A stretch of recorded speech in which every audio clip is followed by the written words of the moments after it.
खूप झणझणीत अशी मारवाडी चटणी तयार आहे आणि मी त्याच्याबरोबर मक्याची रोटी घेतलेली आहे। तुम्ही कसं कॉम्बिनेशन खाता तुम्ही बघा, करा जरूर आणि केल्यानंतर जेव्हा तिखट लागेल आणि मजा येईल तर बघा माझी आठवण येते का।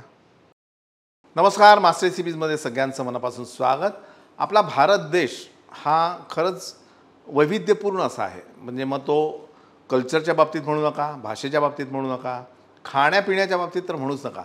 म्हणूनच पूर्व पश्चिम उत्तर दक्षिण या चारही ठिकाणी जर तुम्ही गेलात तर जेवणाचे जे मुख्य पदार्थ असतात त्याच्याबरोबर चटणी तेवढ्याच हिरिरीने समोर असतात। आणि चटण्यांबद्दल म्हटलंच आहे कोणीतरी की बाबा डावं तरीही उजवं, कारण चटणी सोबत असली तर एखाद्या भाजीचा रंग, नूर, चव सगळं पलटून जातं। तर असा चटण्यांचा एक प्रकार राजस्थानामध्ये होतो।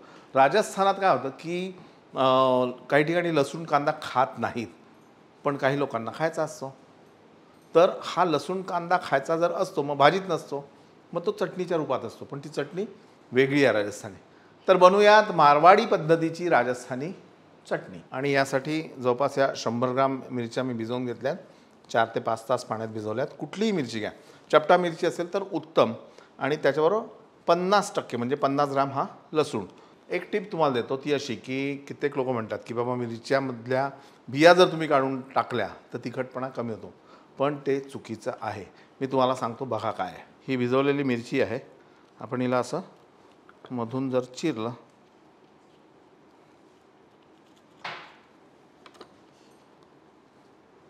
तर या बिया मोकळ्या होतात। आणि मिरचीचा हा जो भाग आहे तर तुम्ही या मिरचीच्या बिया बाहेर काढा, धुवा आणि खाऊन बघा बरं तिखट लागतात का।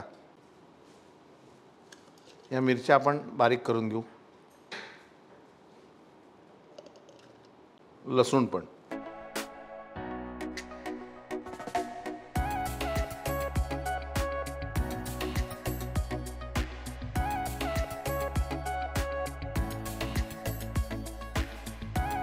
हे असं एवढं पातळसर वाटून घ्यायचं।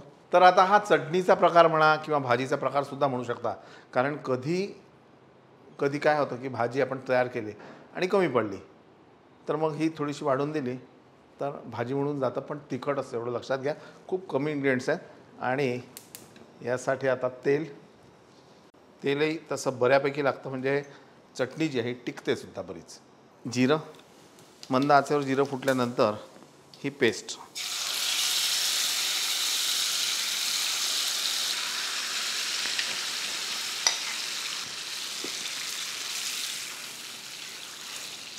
ह्याला आपण आता मंद आचेवर शिजवून घेऊ।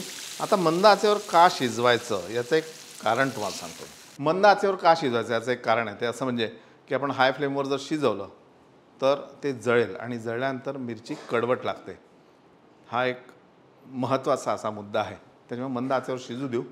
आणि नंतर याचं तेल जे आहे ते आता हळूहळू सगळं गायब होईल आणि तेल जेव्हा वर येईल तर समजायचं आपली रेसिपी तयार।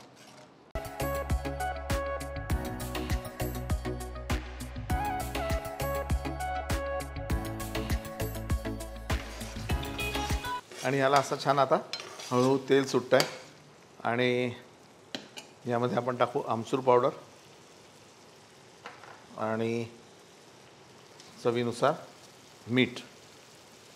आमचूर पावडर टाकताना एक गोष्ट लक्षात घ्या, आमचूर पावडर एक तर फार जुनं नसावं, त्याला कडवटपणा येतो। आणि समजा आमचूर पावडर नसेल मग कोणी म्हणतं आपण चला व्हिनेगार घालू, तेही करू नका, तुम्ही सायट्रिक ॲसिड घाला, कारण व्हिनेगारला एक स्वतःचा वेगळा स्वाद असतो, तर तो स्वाद यादा जाईल, मग मजा येणार नाही। सायट्रिक ॲसिड घाला। आणि नंतर आता ओरिजिनल जी मारवाडी चटणी असते त्याच्यामध्ये साखर तर नसते, पण आपण राहतो महाराष्ट्रात, तुम्हाला जर वाटलं तर थोडीशी तुम्ही साखर घालू शकता। मी आत्ता ह्याच्यात घालत नाही आहे, जसं मारवाडी चटणीमध्ये असतं तसंच केलेलं आहे। आपण याला छान थोडंसं परतून घेऊ, अजून थोडंसं तेल सुटू देऊ, याला अजून थोडं कोरडं करू म्हणजे ते छान टिकेल, पण मंद आचेवरच करायचं एवढं लक्षात ठेवा।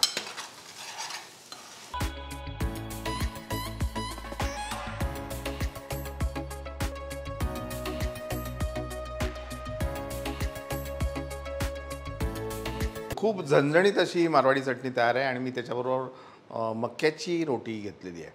तुम्ही कसं कॉम्बिनेशन खाता तुम्ही बघा, पण करा जरूर आणि केल्यानंतर जेव्हा तिखट लागेल आणि मजा येईल तर बघा माझी आठवण येते का?